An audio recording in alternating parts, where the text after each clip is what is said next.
Hey, I'm Vince. On this channel, I'd like to just talk about all things fitness, UFC, MMA, etc. And in particular for this video, just wanted to talk a little bit about the past few weeks in the UFC. So some of the big highlights for starters, would be Volk versus Topuria. And I have my bet on Volkanovski to get it done. I thought that Topuria would come in. Overconfident. But towards the lead up to the fight, I started to have a good feeling that it wouldn't be a one sided affair, which it definitely was not. The fight started out and Volk was doing pretty well. It was a back and forth battle, and Topuria eventually found his shot and finished the fight. It was crazy to watch, especially considering Topuria hadn't really fought some of the big guys in that division yet. And he came in, he called his shot, and he got it done. A great fight for him. Now, I heard that he was talking about, a lot of the big money fights like McGregor and O'Malley. I'm hoping that he's as active as a champion as Volkanovski was. I don't know how likely that is, but that's what I would hope for, because there's still a lot of good contenders in that weight class. And I think if Volkanovski, he gets some rest, maybe take a year off and come back, that's a fight that he should get back. He's taken a lot of damage in his past few, so I definitely love to see that fight again. And the co-main event for 298 was Whitaker and Costa. I was really excited for this fight as well. I was also wrong on this call, and I had Costa winning by either TKO or decision, just based on how Whitaker's been looking in his past few fights, especially against Duplessis. And I was wrong. Whitaker got caught early, but he stuck it out like he always does. He got a little bit beat up there, but he found his rhythm. And it was great to see him adapt from how he typically fights. Usually he fights in blitzes, right?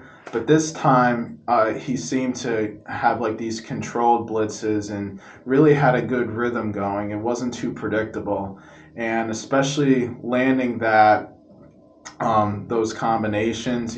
Costa started to fail when he was just focusing on that left hook, these single shots, the jab, and Whitaker capitalized on it, landed more volume, and got the decision.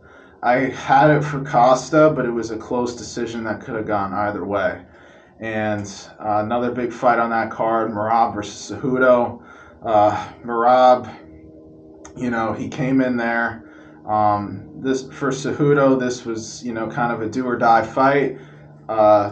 Considering he's already fought for the title, he's technically lost it when he came back and fought against Sterling. And, Merab just showed he's the younger guy in there. Like, he's the next guy to fight a guy like O'Malley for the title.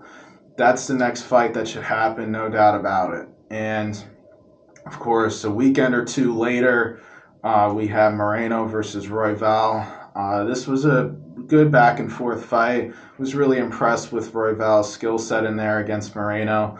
Moreno seemed to be too complacent. He was trying to play the point game a little bit too much, and Royval capitalized on it, started to get his rhythm going towards the end of the fight. He does that thing that he likes to do where he kind of will lighten up his punches and land a lot of combinations.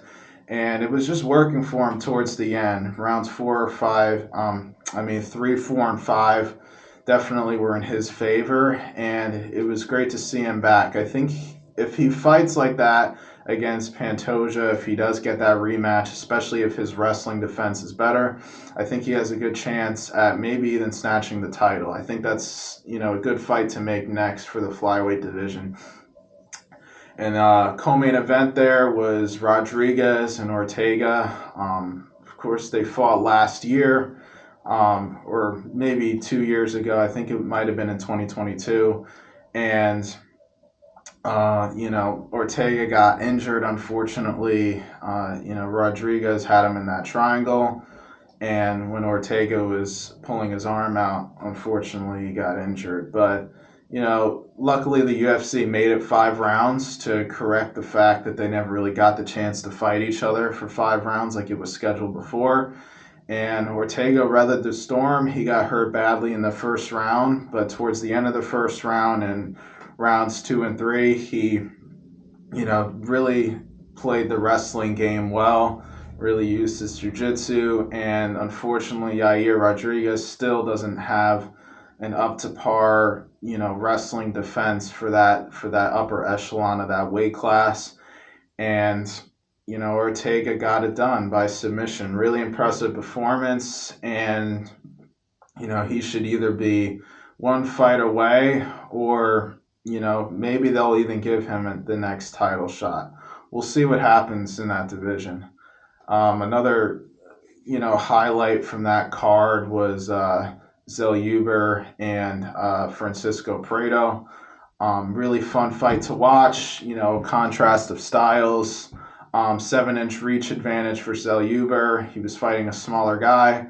Prado played the small game well. Like he was playing that kind of Tyson-like game where he's mostly focusing on hooks, trying to get inside, and he did that well early on. Zell wasn't really keeping the distance as good as he could have, and Prado kept landing those leg kicks too, which could have played a factor if he had landed them more.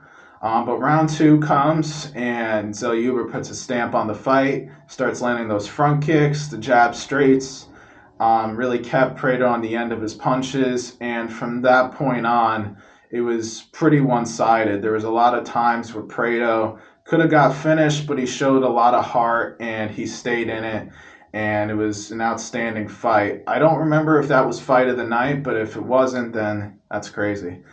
And so the next card, Rosenstrike and Gaziev, the fight itself, pretty one-sided. Rosenstrike had a good game plan. He was landing a lot of combinations, and Gaziev just wasn't really ready for it. It's only his second fight in the UFC. A lot of pressure to have a main event already. So just good on Rosenstrike, and we'll see what he can do in that heavyweight division in the future. And of course, the other fight from that main card was the return of Umar Nurmagomedov against Almakhan. A debuting 135er. Umar got hurt early in the first round. But after that, Umar took him down, controlled him, and I believe got a few 30-25. So good dominant performance for him.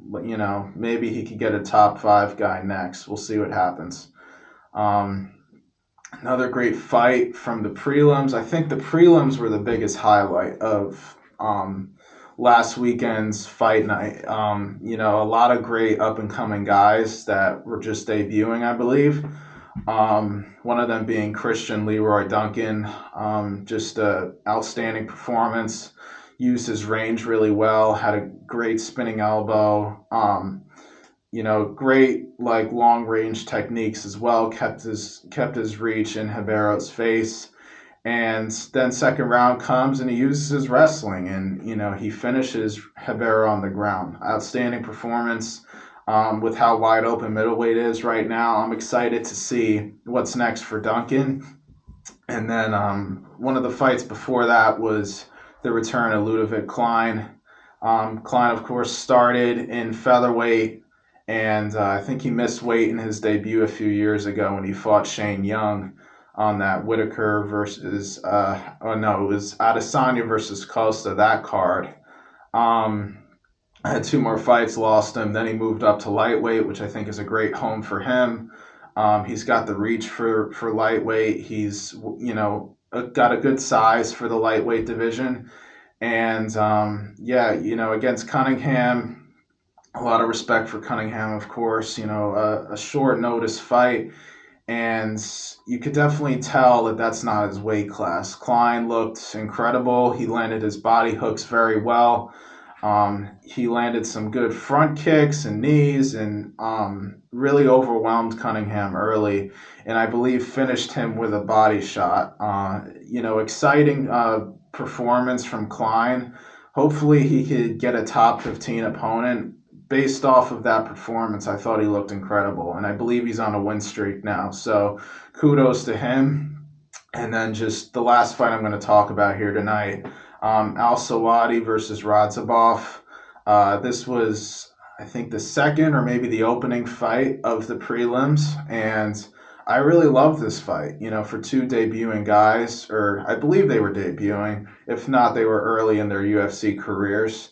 And just an outstanding fight. Al Sawadi, you could see what his game plan was. He tried to use that short range a little bit more. I think he attempted a few takedowns as well. And Radzhabov, just pushed forward the whole time. And Radzhabov's got, just a little side note, one of the craziest physiques in that division. Incredible. I've never seen like a fighter that's like, borderline dehydrated after a weight cut still have like those cap delts. Incredible stuff. But back to the fight, it was back and forth for about 2 rounds, and then round 3 comes and Radzhabov lands that crazy, I think it was a right hook, and it just glances Al Sawadi's forehead, and that was it. Al Sawadi drops. I think he was out right there. They could have definitely stopped it earlier. I think he ate a little bit too many punches on the ground. But either way, incredible performance for him in his debut and for Al Sawadi. I thought it was a great fight on that card. Might have been the best fight on that card, to be honest. But yeah, so that was it for the past few weeks in the UFC. Let me know what you all think, and have a great night.